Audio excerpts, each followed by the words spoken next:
Eu quero conversar com vocês algo que eu trago como tema: encontros e desencontros. Interessante, a palavra de Deus ela é muito objetiva. Ela realmente contém o que nós precisamos. Nós que somos teimosos e deixamos de buscar nela o que nós precisamos, mas realmente tudo está à nossa disposição através das suas palavras, a palavra de Deus. A Bíblia é o único livro que, quando é lido, o autor se faz presente junto, não é? Porque é a palavra de Deus. Nós cremos nesta verdade. Algumas pessoas questionam, dizendo: mas foram homens que escreveram. Sim, quem sabe escrever são os homens, né? Apesar de Deus poder usar qualquer outro animal para que venha escrever, não é verdade? Ele não fez assim. Ele usou justamente um homem. Mas foram homens capacitados por Deus. Foram homens tementes a Deus. Foram homens cheios do Espírito Santo. Foram homens que, mesmo vivendo em situações e épocas diferentes, num contexto diferente um do outro, eles não se enganaram, não se dividiram, não saíram fora da mesma linha de raciocínio. Interessante, né? Isso prova realmente como ela é verdadeira. O mínimo que nós podemos atribuir à Bíblia, né, é justamente ser a palavra de Deus, o mínimo. E ela realmente, né, ela é importante. Agora nós temos que entender o seguinte: enquanto ela vem dentro de um propósito de nos revelar o que nós precisamos, o inimigo, ele não quer que nós conheçamos, porque se nós conhecemos, nós saberemos como lutar contra ele, contra o sistema deste mundo e contra nós mesmos, né? Então é por isso que nós percebemos uma realidade. Por que tanta dificuldade para ler a Bíblia? Não é? Por que tanta dificuldade para orarmos? É justamente porque o inimigo não quer que nós venhamos a conhecer aquilo que nós precisamos saber, para que realmente nós tenhamos vitórias, para que realmente nós sejamos fortalecidos no nosso dia a dia, tenhamos graça, sabedoria. Mas, falando a respeito do centro, que é justamente Jesus Cristo. Jesus Cristo é o centro, porque é Ele que revelou o amor de Deus, é Ele que trouxe a salvação para a humanidade, é Ele que realmente trouxe a esperança para uma humanidade perdida, Jesus Cristo. Nós não encontramos outra opção, outro caminho, a não ser através de Jesus Cristo. Ser só bom, ser virtuoso não é suficiente para conhecer a Deus. Tem que ser através de Jesus. Então Jesus é o centro, é Ele que realmente direciona todas as coisas, né? E é interessante que Ele sempre agiu de uma forma muito simples, de uma forma onde todos podem entender, para que chegue ao entendimento, para que seja salvo, né? E Jesus, Ele teve como ponto central do seu viver, do seu testemunho, foi a propagação do reino de Deus. Foi justamente a propagação do reino dos céus. Foi justamente trazer... Jesus, quando Ele nasceu, Deus veio ao homem. Deus veio até a humanidade. E em Jesus foi realmente trazido até o homem a libertação, trazido a cura da sua alma. Em Jesus foi trazido, ou foi mandado por Deus, foi enviado por Deus, para que toda a humanidade pudesse realmente reconhecer os seus erros, os seus pecados, e arrependidos pudessem ser perdoados, pudessem ser justificados, e pudesse viver a cada dia, apesar de toda a dificuldade que nós temos ao nosso redor, pudesse viver uma certeza de vida eterna. Porque, por mais que muitos não saibam, o seu desejo maior é viver eternamente. Ninguém quer morrer, gente. Até mesmo aquele que tira a sua própria vida, no fundo, ele entende que o suicídio é um escape, mas no fundo ele quer viver. Porque Deus criou o homem para que ele pudesse viver eternamente. Essa é a verdade. Então quer dizer, o desejo maior que existe no coração do homem é ter a certeza da vida eterna. Algumas pessoas pensam que acabando aqui, o término da respiração aqui nessa terra, acabou tudo. Não. Existe uma outra vida. Existe algo além daquilo que nós podemos entender no contexto circular. Existe algo além, que é a vida eterna. E todos nós queremos esta vida. Por mais que muitos não entendam, querem. Por mais que muitos não percebam, né, e se entregam a uma alegria passageira, a uma alegria que é tão intensa no momento, sabe? Ele não consegue perceber que no fundo, essa entrega é porque ele deseja, ele quer conhecer algo que seja eterno. Essa é a realidade, é por isso que muitos procuram em vários caminhos, de várias formas, se entregam aos vícios, à prostituição, ao trabalho de uma forma totalmente desequilibrada, porque no fundo, ele ainda não percebeu que o desejo, o clamor que existe dentro da sua alma é pela vida eterna. E Jesus, ele trouxe, e na sua mensagem, o objetivo, o ponto principal foi justamente trazer a vida eterna. Jesus, ele falou o tempo todo sobre o reino de Deus, o reino preparado, a morada. Lá em João capítulo 14 fala que ele preparou um lugar para que nós pudéssemos morar com ele para todo sempre, que é na eternidade. Agora, algo importante que nós temos que entender, que o princípio da mensagem, a raiz dessa mensagem, aonde o objetivo é propagar o reino de Deus, ele é único, e ele se chama amor. O entendimento está baseado justamente quando nós entendemos e nos entregamos a este amor. E eu quero falar, vocês vão entender melhor, né? Eu quero usar o texto, segundo escreveu o médico Lucas, capítulo 10, quando Jesus ele vai falando a respeito da necessidade de amar, da necessidade de viver esse amor. E é interessante que ele, de uma forma muito sábia e conhecedor da intenção do coração de cada um, porque muitos viriam dentro de um propósito único, de querer interrogá-lo, de querer realmente levá-lo a uma contradição no seu testemunho, naquilo que ele falava. O objetivo era este: tentar pegar Jesus no contrapé. Essa é a realidade. Mas Jesus, ele ensinou vivendo justamente esse amor. E aqui, no versículo 25, ele fala em uma parábola. Parábola é algo que foi usado por Cristo para trazer uma história, no sentido aonde no mundo físico, ao ser perceptivo, ao ser experimentado, né, ele pudesse revelar o sentido espiritual, o sentido do reino de Deus. Então a parábola tem esse significado. E ele fala justamente a parábola do bom samaritano. E ele contou essa parábola aqui justamente para ensinar, para ilustrar o seu ensinamento sobre o amor ao próximo. É isso que eu gostaria de falar com vocês. Então vamos ler aqui, capítulo 10, assentados mesmos, só acompanho.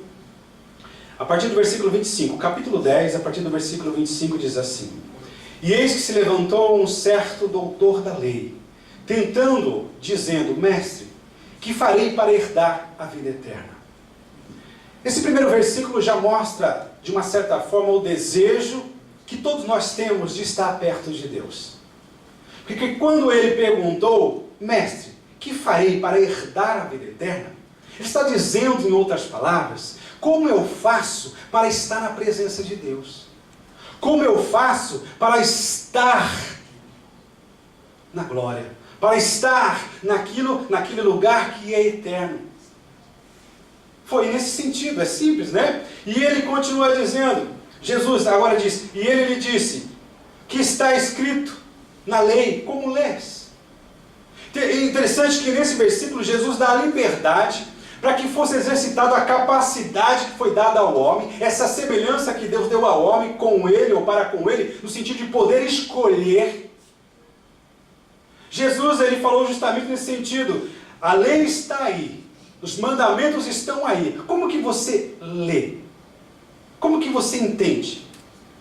E ele de uma forma muito religiosa, de uma forma onde até demonstra uma certa postura no sentido de integridade, no sentido de ser um bom cidadão. E ele começa dizendo, amarás ao teu Deus de todo o teu coração, e de toda a tua alma, e de todas as tuas forças, e de todo o teu entendimento, e ao teu próximo como a ti mesmo.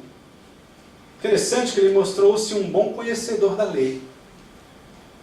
Ele mostrou-se uma pessoa que realmente sabe usar os neurônios, sabe usar a capacidade, né, de entender alguma coisa, né, e colocou de uma forma muito bem colocada. Mas Jesus, ele fala da seguinte forma, de uma forma muito sutil, e disse-lhe: respondeste bem. Faze isto e viverás. Existe algo muito sutil nesse versículo. Jesus está dizendo: olha, eu percebo que você conhece, você é um bom conhecedor. Eu percebo que você realmente tem afinidade com a escrita. Eu percebo que você realmente tem um bom argumento. Eu percebo que você realmente tem um certo domínio no colocar as palavras. Agora, é necessário que você entenda, se você realmente quiser estar próximo do meu Pai, próximo de mim, você tem que ir além desse conhecimento. Por isso que Jesus, ele fala: olha, agora vai e faça, e assim viverás. Vocês percebem que Jesus está dizendo: olha, muito melhor do que conhecer é se comprometer.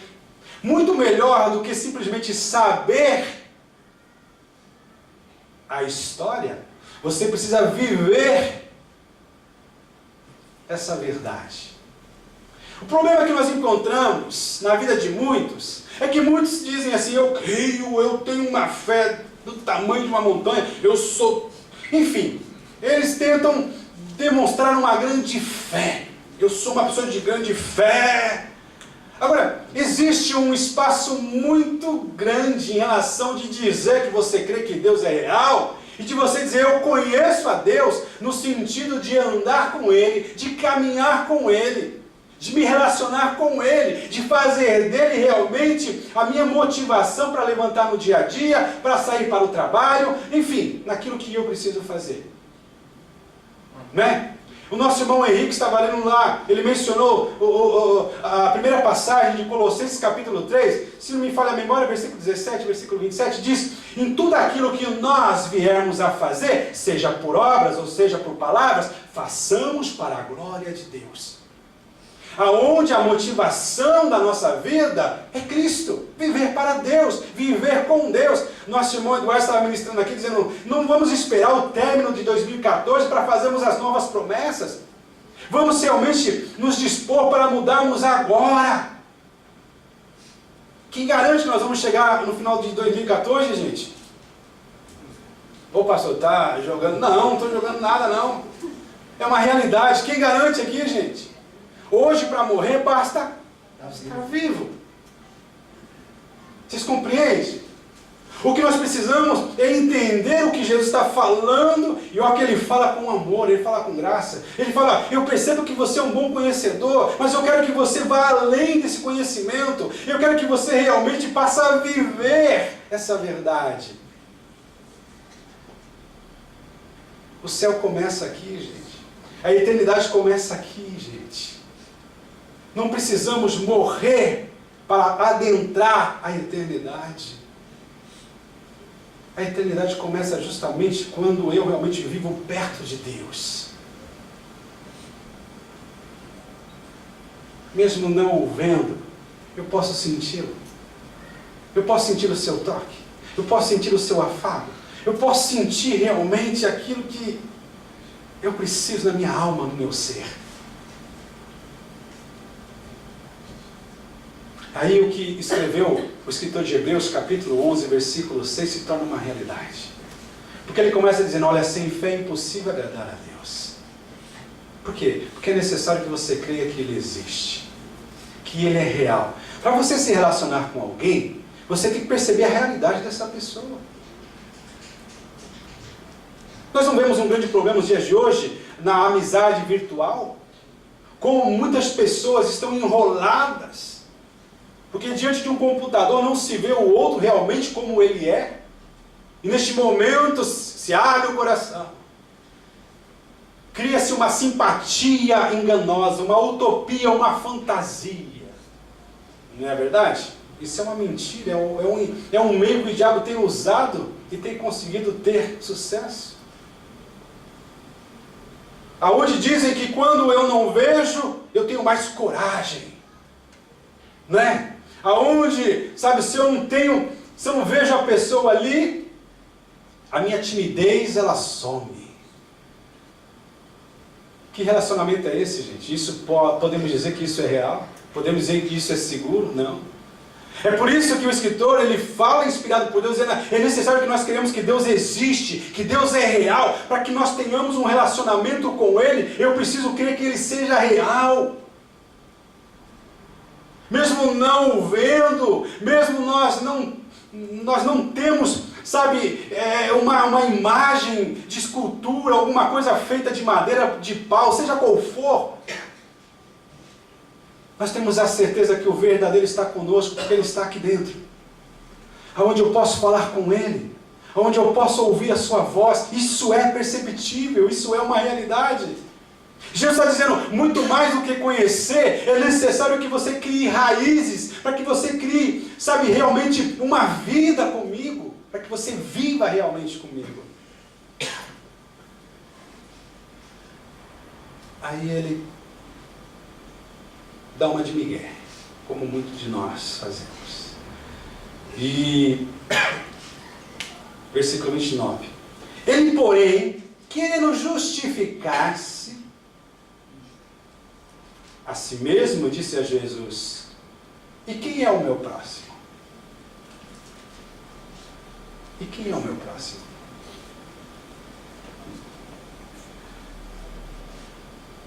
Jesus, Ele percebe a intenção do coração de cada um de nós e disposto a abrir o nosso entendimento, Ele traz uma parábola aqui interessante para mostrar o princípio que é o amor. E é justamente dentro dessa parábola aqui que eu encontro esse tema, encontro e desencontros, ou encontros e desencontros.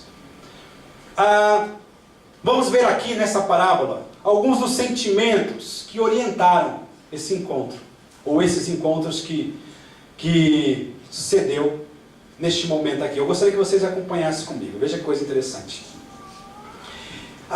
E respondeu Jesus e disse, descia um homem de Jerusalém para Jericó, e caiu nas mãos dos salteadores, caiu nas mãos dos bandidos, os quais o despojaram e, espancando, se retiraram, deixando-o meio morto. O primeiro encontro, vamos entender, dentro dessa história, Jesus ele mostra um homem que estava caminhando por uma estrada e de repente aparece diante dele ladrões. Veja que isso tudo Jesus está falando para mostrar, para responder à pergunta que foi feita por este homem, conhecedor da lei, que tentava se justificar quando perguntou, quem é o meu próximo? Jesus ele mostra aqui algo muito interessante. Esse primeiro encontro deste homem foram com bandidos. Foram com bandidos. E aí nós entendemos e podemos perceber que esse encontro ele mostra um sentimento de egoísmo. Para que realmente nós possamos conhecer o verdadeiro propósito do reino de Deus, que é o amor, nós temos que entender que o egoísmo não faz parte. Que o egoísmo ele não pode ter liberdade de agir no nosso relacionamento. Por que eu digo isso? Porque essa situação onde ele se deparou com bandidos, a gente percebe qual é a intenção do bandido para com a sua vítima. É dar presente. Quem aqui, né? Não teve um bandido que apareceu e disse assim, olha, surpresa, eu te trouxe um presente. Levante as mãos que eu vou te dar um presente, né, Edson? Só lá no Mato Grosso, né, que tem bandido bom, né? Mas muito pelo contrário, a intenção do bandido é roubar, é subtrair. A intenção do bandido realmente é nos trazer uma certa dificuldade, é nos trazer um certo desconforto, um sofrimento. Quando ele foi espancado, mostra isso. E o pior, hoje, com muita facilidade, se mata. Então o sentimento que nós temos que observar aqui foi o sentimento que houve nesses bandidos. Eles queriam roubar este homem, eles queriam maltratar este homem, eles queriam tirar tudo que pertencia a este homem. Este é um sentimento egoísta. Nós podemos não estar agindo fisicamente ou nessas atitudes de um bandido, mas no nosso sentimento nós podemos estar roubando o nosso próximo. Nós podemos estar subtraindo aquele que está próximo de nós. Nós podemos estar agindo unicamente pensando em nós mesmos. Vocês percebem isso, irmãos?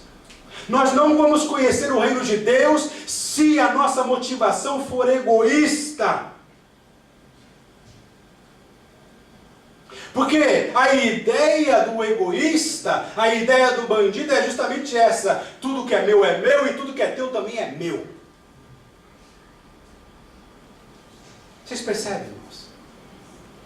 Eu quero que vocês parem, analisem, entendam que o egoísmo tem que ser banido, tem que ser tirado da nossa vida, tem que ser tratado. Se nós quisermos servir a Deus, se nós quisermos realmente viver nessa certeza de estar perto de Deus, nós precisamos pedir para que o Senhor nos liberte de todo egoísmo. Nós temos que parar de estar preocupados com o nosso mundinho, com a nossa tendinha, com a nossa vidinha, onde nós queremos aquilo que é nosso e aquilo que pertence aos outros também, e nisso nós vamos vivendo um relacionamento totalmente errado. Como eu posso dizer que eu amo a Deus se eu não me proponho a amar o meu próximo? Vocês conseguem perceber isso, irmãos? Para que nós tenhamos a certeza de estarmos no reino de Deus, de estarmos participando do reino de Deus, nós temos que rever os nossos conceitos e valores e vermos realmente qual é a nossa intenção. Nós podemos estar aqui nesta manhã unicamente para sermos abençoados. Nós podemos estar aqui nesta manhã, se não houver entendimento, unicamente esperando que o Senhor nos dê, que o Senhor nos dê. Eu vou pedir, eu vou para pedir, eu vou para pedir. Não há nada de errado em pedir. O errado é a intenção. Porque o presente maior, o seu nome é Jesus Cristo. Por mais que nós não recebamos mais nada, nós já temos um grande motivo para estarmos todos os dias levantando as nossas mãos para o alto, dizendo: Deus, muito obrigado pela certeza da vida eterna que eu tenho, que foi dado por Jesus Cristo. Vocês percebem isso, irmãos? Nós não estamos vivendo esperando ter um presente para estarmos agradecendo, mas nós já somos agradecidos. Nós temos o prazer simplesmente de sermos aceitos. A Bíblia nos fala, o Paulo escrevendo à igreja de Colossos, lá no capítulo 1, versículo 18, ele fala: olha, mas ele nos tirou do reino das trevas e nos transportou para o reino do Filho do seu amor. Nós estávamos perdidos. Quem éramos nós, irmãos? O que nós tínhamos? Por mais que houvesse virtudes em nós, que nós fôssemos bons cidadãos, bons conhecedores da lei, isso tudo não era suficiente, porque, como diz a própria palavra de Deus, isso tudo é como trapo de imundícia. A nossa justiça não vale nada. Essa é a verdade, gente. Essa é a verdade. Muito pelo contrário, essa justiça própria enche o nosso coração de orgulho, de soberba, aonde nós nos sentimos o rei da cocada, aonde nós nos sentimos a última bolacha do pacote. Essa é a verdade. Aonde nós nos sentimos: se eu não estiver lá, a igreja não vai para frente. Se eu não fizer isso, essa fábrica não vai para frente. Eu vou ter, né? Só falta dizer igual o rei Cristo, porque é o meu pai, né? Parece peito de pombo, né? Para com isso. Não, pode, deixa eu me dar risada aí. Vocês estão percebendo o reino de Deus, irmãos? Ele não convive com egoísmo. Nós temos que ser curados dessa expressão. E quanto que eu levo nisso? E quanto que eu vou ganhar?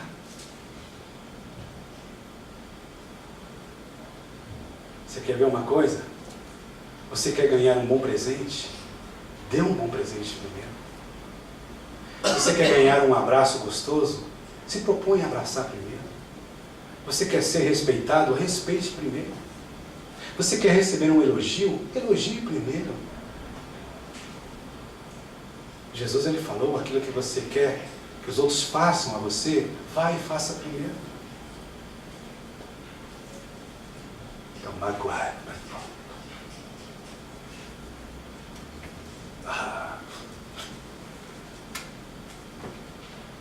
Para com isso. O que Jesus sofreu por nós, gente? Foi humilhado, foi judiado, foi castigado. Porque essa punição era para nós. Para você ver, ele não pensou nele, gente, ele pensou em nós. Lá no Jardim de Getsemane, quando ele poderia dizer: olha, eu não vou mais. Quando ele falou: Pai, se for possível, passa de mim esse cálice, essa fome, esse jeito de morrer, mas não seja feita a minha vontade. Jesus estava orando como homem. Que homem que quer morrer? Mas ele olhava a mim e a você. Vale a pena morrer por eles, Pai. Ele pensava em nós, gente. Nós muitas vezes aqui, nós temos tanta dificuldade para fazermos a escolha de agradar a Ele, fazer para Ele, né? Nós criamos um relacionamento onde Ele se torna para nós uma máquina de rambaico, ou de rambaique, né? Onde cada dia eu tenho uma vontade diferente, porque eu coloco o dinheiro na máquina, então eu escolho o que eu quero beber naquele dia. Aí nós trazemos esse relacionamento para aplicarmos com Deus. Fazemos Deus a nossa máquina de rambaique. Aí, por eu ter colocado o Riaco Niduen ali, hoje eu vou tomar café, amanhã eu vou tomar suco. Então a gente é assim, a gente dá 3 dias de oração, a gente ora 5 minutos, a gente oferta aqui, a gente dizima ali, a gente acha que a gente tem a liberdade de cobrar, de escolher. Eu vou dizer uma coisa para vocês, irmãos: nós não sabemos se realmente nós precisamos, né? Nós não sabemos. É Deus que conhece o que nós precisamos. Nós só sabemos o que nós queremos. É por isso que Jesus falou assim: não faça a minha vontade. O homem não sabe realmente o que ele precisa. Por isso que ele fala: mas faça a tua vontade, Senhor, segundo a tua vontade. Você consegue perceber? Se nós fôssemos menos cabeça dura e nos entregássemos para buscar a direção de Deus, os sofrimentos que nós temos passado seriam menores. Essa é a verdade. A gente procura soluções fora da palavra de Deus. A gente procura conselhos em pessoas que nem temem a Deus, que nem creem em Deus. Essa é a realidade. E nesse primeiro encontro aqui nós vemos justamente um relacionamento movido pelo egoísmo, onde um domina o outro, onde um causa dor, humilhação, um sentimento de impotência na vida do outro. Interessante, irmãos. Eu vejo alguns casais, sabe, vivendo onde eu vejo uma ditadura, eu vejo uma opressão muito grande, eu vejo uma angústia na vida de muitos casais, de alguns casais. Um domina o outro, sabe? Eu vejo em relacionamentos assim, falo: Deus. Aí eu trago para mim e falo: Deus, me livra disso. Naquele momento que o meu eu, sabe, que a velha natureza tenta voltar a respirar, aí eu falo: Deus, tem misericórdia. Aí o Espírito Santo me ajuda, volta para o teu lugar. O velho homem está sempre tentando voltar à tona. Por mais que a Bíblia nos diz que Deus é o único que sabe perdoar. Ele pega os nossos pecados e lança no mar do esquecimento, lança lá no mais profundo. Isso Deus faz. Mas o nosso velho eu, os nossos velhos pecados, já aprenderam a respirar debaixo d'água, gente. Terrível, gente, terrível. Quando você pensa que você superou algo, uma situação, né? De repente ele está ali na porta, ali tentando, sabe? É uma realidade, todos nós passamos por isso. É por isso que nós temos que estar realmente dizendo: Jesus, tem misericórdia, Jesus, me ajude, Jesus, eu não quero viver dessa forma, aonde eu tenho demonstrado que eu sou egoísta. Nós temos que parar de tentar impor a nossa vontade, o nosso jeito de ser. As pessoas têm que ser do nosso jeito. Deus não age assim. Deus nos fez diferentes. Nós temos que entender isso, para que nós sejamos curados daquela situação também onde eu sou assim mesmo. Eu sou sincero, falo mesmo. Falo um monte de besteira. Sinceridade é essa? Machuca os outros. Palavras duras machucam mais do que a violência física. E o egoísmo promove todas essas dificuldades. Esse foi o primeiro. É um tipo de relacionamento onde sempre um derruba o outro. Um relacionamento onde, com certeza, o final não será feliz.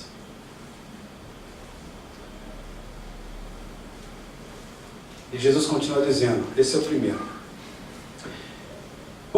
Ocasionalmente descia pelo mesmo caminho certo sacerdote, e vendo passou de largo. E de igual modo também um levita, chegando àquele lugar, e vendo passou de largo. Os dois estão dentro do mesmo sentido, do mesmo contexto.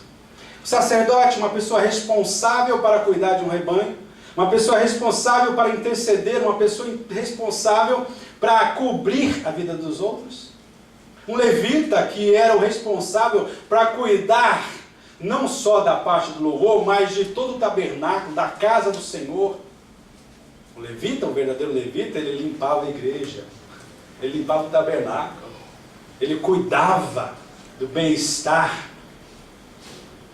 do tabernáculo do templo. Hoje eu sou levita.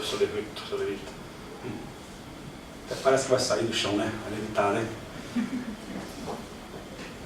Jesus está dizendo o seguinte, olha, outro tipo de encontro que o sentimento errado domina é o encontro da indiferença. É o religioso, gente. É o religioso, simplesmente ele vive de aparência, ele vive pela casca. Como dizem lá no Brasil, por fora uma bela viola, por dentro um pão bolorento, né? Só vive. E ele é até interessante, porque é o seguinte, ele não mexe naquilo que é dos outros, não. Mas ele fala, o meu é meu, o teu é teu, e fica cada um no seu quadrado. Enquanto não mexe com os meus porquinhos, fique em paz. Ele demonstra, assim, sabe, uma postura de estar preocupado com os outros, mas no fundo não. Ele impõe as coisas, não, eu só ajudo até aqui. Eu só faço até aqui. O meu dom é para isso. Jesus fala, esse tipo de relacionamento é o da indiferença. E a indiferença não faz parte na vida daquele que quer estar na presença de Deus. Que quer ser participante do reino de Deus. É justamente isso. Nós temos que entender que o propósito de Deus é que nós vivamos de uma forma onde haja comunhão. Nós estávamos comentando hoje lá na reunião em Hamamatsu. A igreja primitiva, lá no capítulo 4, versículo 32, fala ali justamente que era um só coração, uma só alma, tinha o mesmo sentimento, a mesma intenção, o mesmo propósito. Ninguém deles dizia, isso é meu, isso é teu. Não, mas dizia, tudo é nosso. Está percebendo? Nós podemos estar aqui dentro da igreja, podemos ter descido as águas, podemos estar, mas o sentimento é esse. Meu é meu, teu é teu. Está entendendo? Eu não me proponho a participar da tua vida, de saber qual é realmente a tua necessidade. Eu não me proponho a conhecer. Acabou o culto, eu já pego a minha mala e vou embora. Porque o meu papel, o meu compromisso é só na hora do culto. Está entendendo? Se eu ficar um pouquinho a mais, se eu for conversar com o Edson, com a Rosa, é perda de tempo.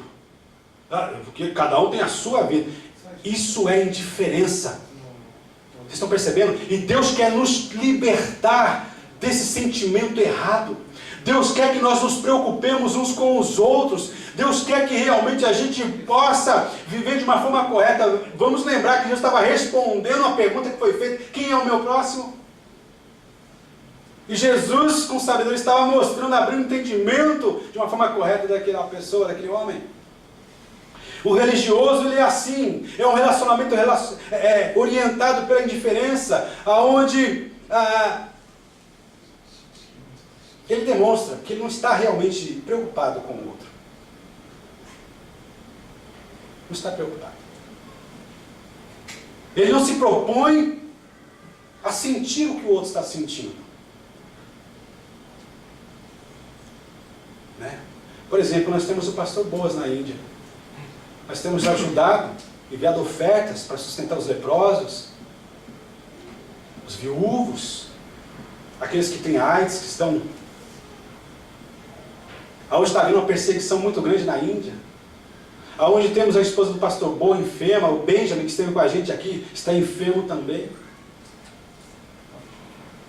Aonde o governo indiano está pressionando, está forçando as pessoas da igreja do pastor Boas, oferecendo dinheiro, uma situação melhor para que eles neguem a Cristo e volte ao hinduísmo. E 130 já saíram da igreja.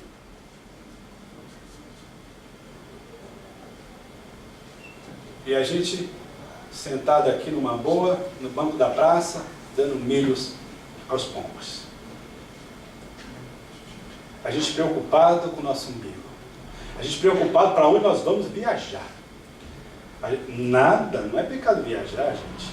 Entenda bem. Mas são prioridades invertidas. São meios que não justificam os fins.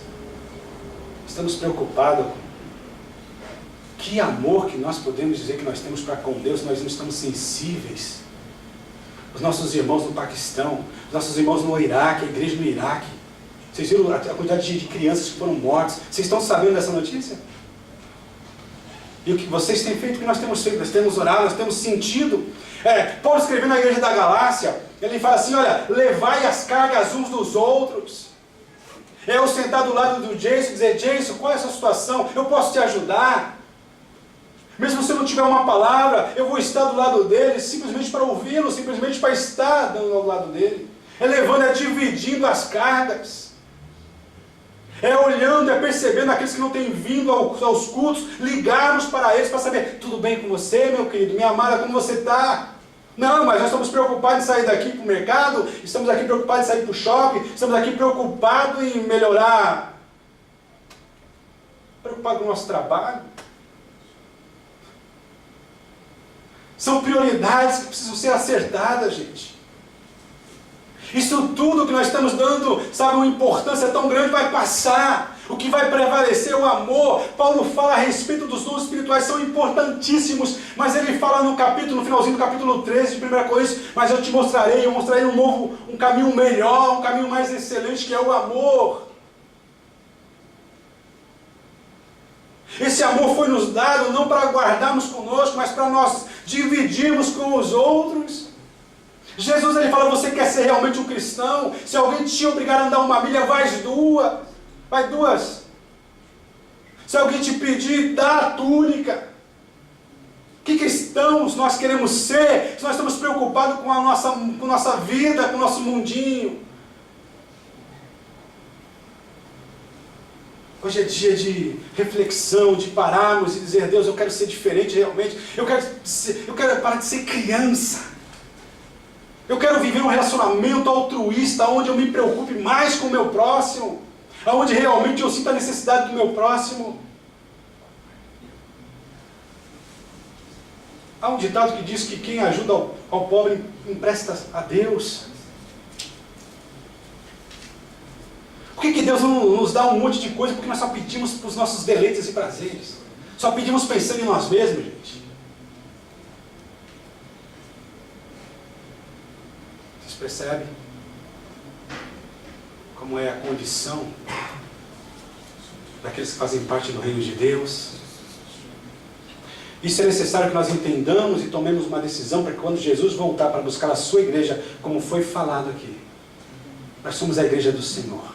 Caminhamos em vitória pelo poder do Senhor, no sentido de estamos esperando. Porque se nós não formos libertos pela palavra de Deus, quando Jesus voltar, nós não estaremos preparados para subirmos com Ele. Essa é a verdade. Essa é a verdade. Alguma coisa vai nos prender nessa terra. Nós estamos dizendo, Deus, de automático da saia. Né? Volta depois, Senhor. Agora eu estou muito ocupado.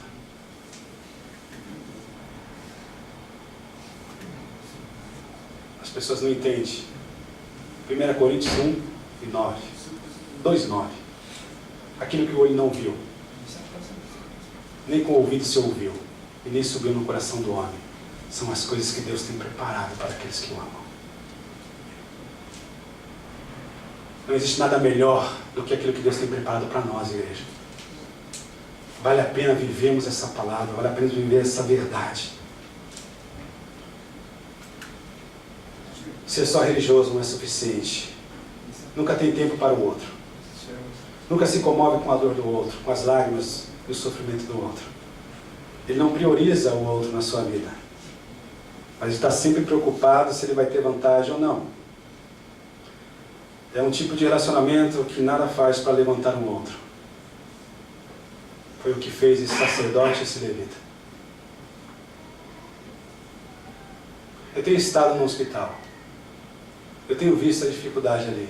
E uma oração faz uma diferença muito grande para as pessoas. Agora a gente lembra do hospital só quando precisamos de um médico, né? Sabia que precisam de vocês ali? Precisam de nós ali? Né? É por isso que Jesus ele fala aquele que dá um copo d'água a um dos seus pequenos. A ele está dando esse copo d'água. Aquele que trata o profeta na condição de profeta vai receber galardão de profeta.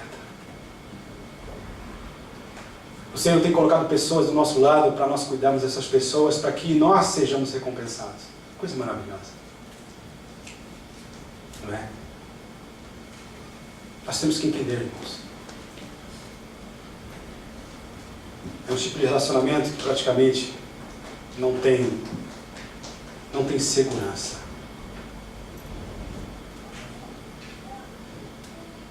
Mas graças a Deus que existem muitos que vivem essa palavra. Mas um samaritano, entendamos, o samaritano era alguém rejeitado pelo povo de Israel. O samaritano era a mistura de alguns judeus com assírios, que foram colocados numa terra, e eles se misturaram e passaram a ser vistos como mestiços e rejeitados pela nação de Israel. O levita ele era bem recebido, ele era bem visto. O sacerdote então, agora o samaritano, ele era de Samaria. Né? O apóstolo do amor até pediu, Jesus quer que nós oremos e pedimos desse fogo do céu e consuma todo esse pessoal de Samaria. Deus, vocês não sabem de que reino vocês são, é? Eu não vim destruir o homem, vim salvar o homem. E Jesus fala, olha, este samaritano, que ia, a viagem chegou na mesma hora, veja bem, na mesma direção, no mesmo caminho, chegou ao pé dele e vendo, moveu-se de íntima compaixão.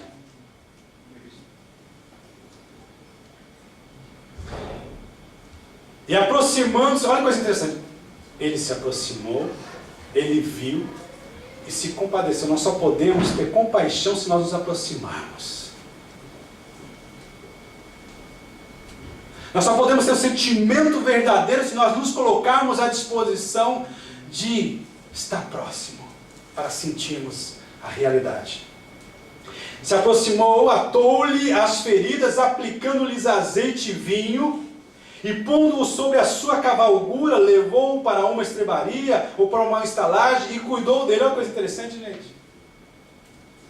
Ele simplesmente se colocou, ele gastou daquilo que ele tinha. Hoje muitos de nós, que dificuldade para abrirmos as nossas mãos, os nossos bolsos.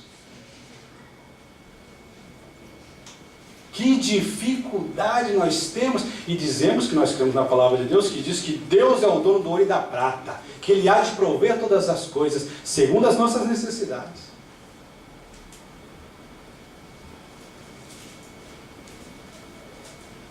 Jesus amado, né? Ele simplesmente, ele não conhecia o rapaz, se aproximou, tomou uma atitude, tratou dos primeiros socorros ali. Coisa interessante, né? Ele colocou esse homem sobre o seu cavalo. Ele poderia dizer, agora que eu já te ajudei, fiz os primeiros socorros, chama o SAMU. Chama a ambulância para ele, chama. Eu já fiz a minha parte.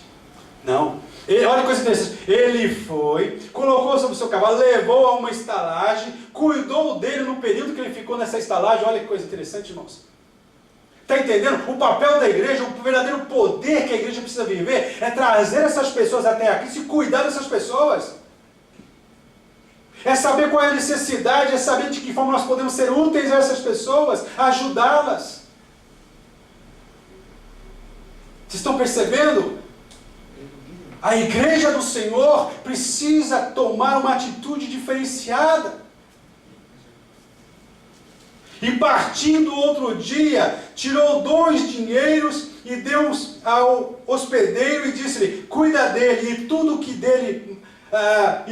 que de mais gastares eu te pagarei quando voltar. Que atitude é essa, gente? Vocês percebem? Que coisa interessante, como amar é muito mais do que palavras.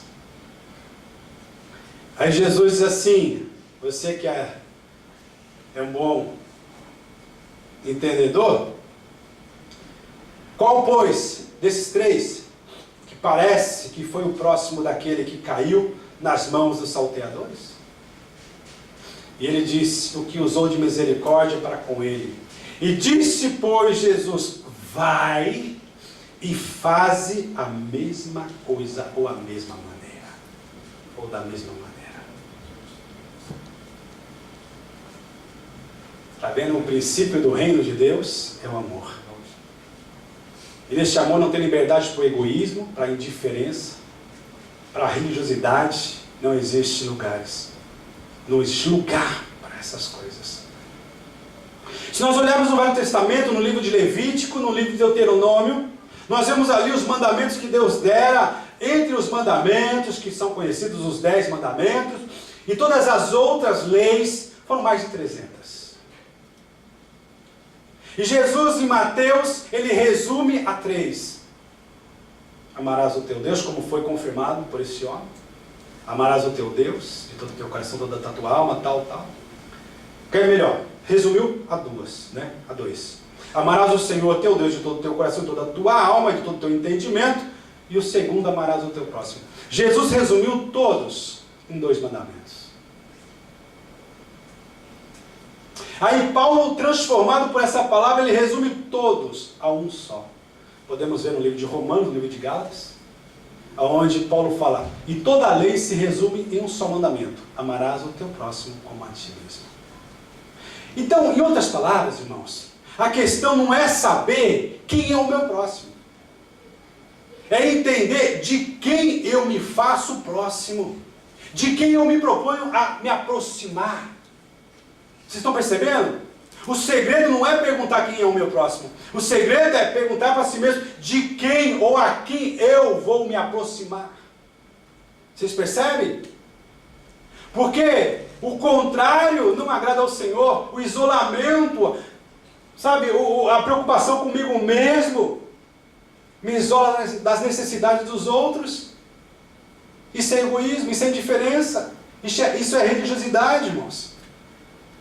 Deus, ele quer que nós tomemos uma atitude como Cristo tomou. Ele veio até a nós.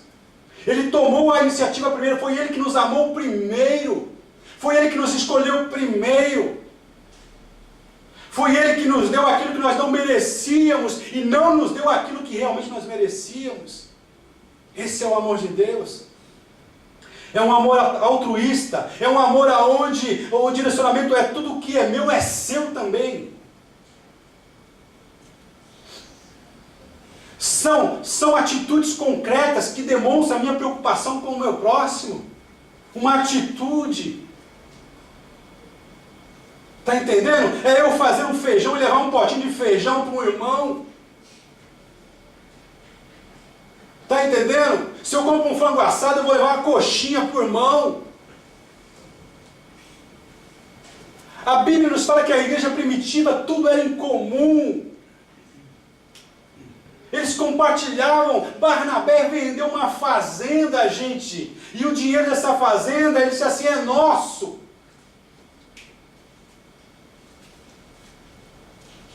Isso tem que ser restaurado na igreja do Senhor. O inferno não vai prevalecer contra essa igreja que vive essa verdade. Hoje tem muitas igrejas que se dizem crer no Senhor, tem nome, mas estão mortas. São insensíveis às necessidades. E lembremos, igrejas que são resultados da nossa participação.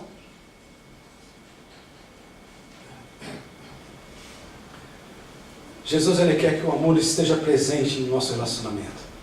Aonde nós nos importemos uns com os outros. Aonde nós podemos estar nos compadecendo uns com os outros, com as lágrimas dos outros, com o sofrimento do outro. Aonde, ao preparar o prato de comida, eu vou olhar se todo mundo pegou. Aonde eu vou separar a mistura, eu vou olhar se tem para todo mundo. Sabe?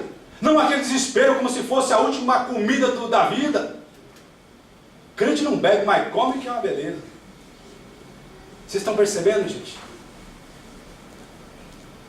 Aonde o sentimento é: eu vou me realizar vendo todo mundo realizado.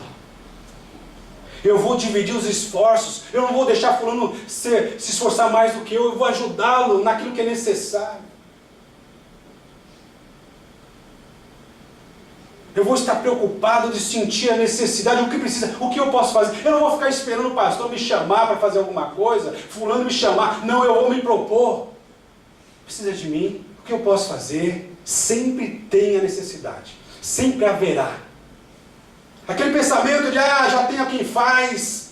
Isso é errado, isso é egoísmo. Não está vendo a minha situação, não está vendo a minha condição, não está vendo? Eu estou, e Deus também. Estão percebendo?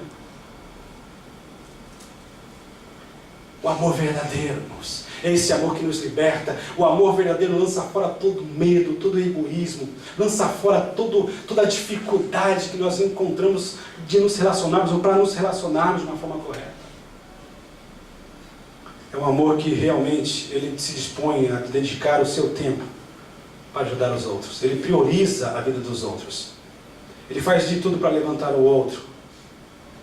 Até mesmo vai aos seus limites, às suas próprias forças, se for preciso.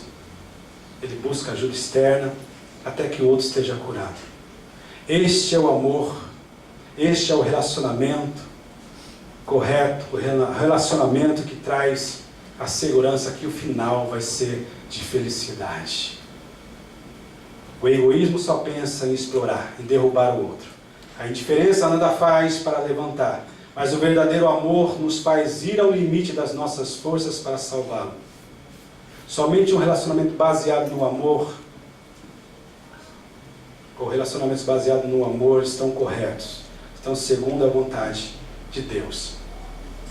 E o que Jesus falou no finalzinho aqui para este homem, é a palavra que eu quero terminar essa mensagem. Vai e faze da mesma maneira. Faz do mesmo jeito. Essa palavra eu já tenho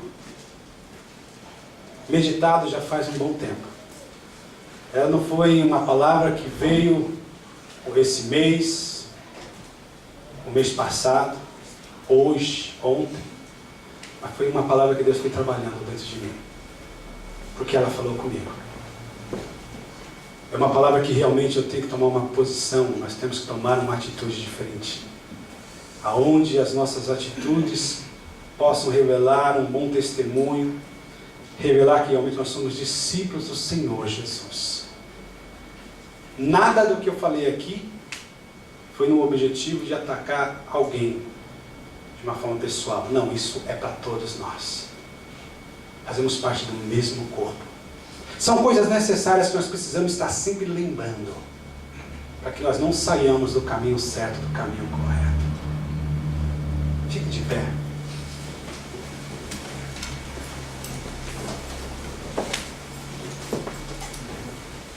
Nós cantamos aqui como o rei Davi. Eu quero apresentar a ti a minha adoração. Davi, ele foi um homem falho, foi. Fez coisas que de repente nós nunca iremos fazer. Mas ele era um homem temente ao Senhor. Ele era um homem que nunca, em nenhum momento, ele culpou o seu povo. Ele culpou as pessoas. Mas ele trouxe a responsabilidade de assumir. Sou eu, Senhor. Sou eu. Diferente de Saul, que em tudo ele usava como desculpa, foi o povo, foi o povo, foi o povo. Nós temos que ser maduros suficientemente, espirituais, para assumirmos a responsabilidade. Feche seus olhos agora e reflita, será que não faz sentido? Essa palavra fez sentido na minha vida. O Senhor muitas vezes Ele fala, você faz para quem?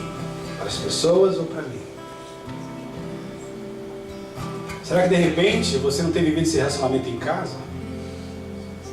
Esse relacionamento egoísta, indiferente? Porque o berço são as nossas casas, os nossos lares.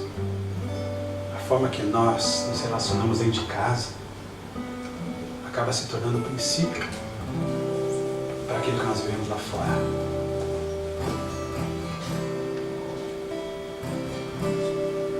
Vamos falar com o Senhor.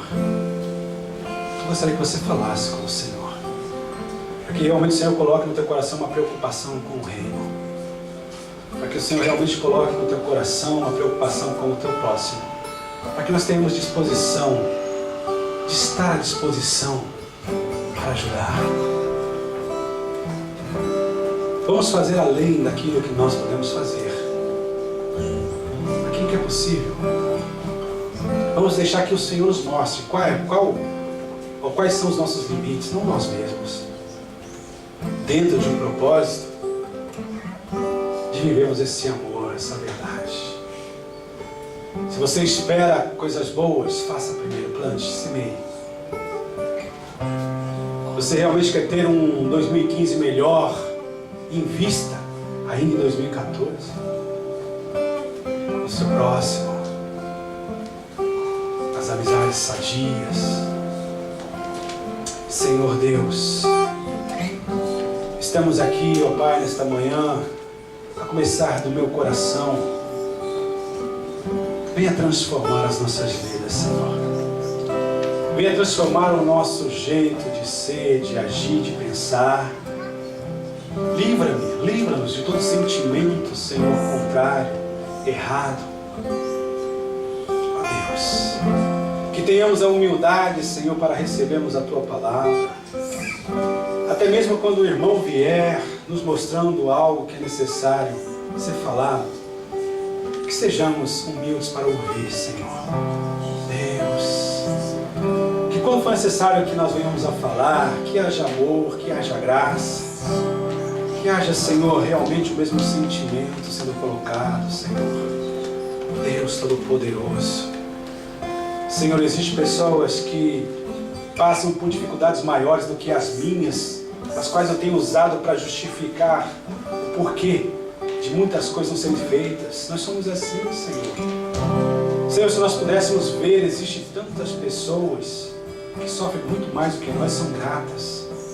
Pessoas que não têm o que nós temos e se dispõem a ajudar, ajudam mais do que nós. Tu falaste, Jesus, quando estiveste aqui, falaste que os filhos das trevas são mais prudentes do que os filhos da luz.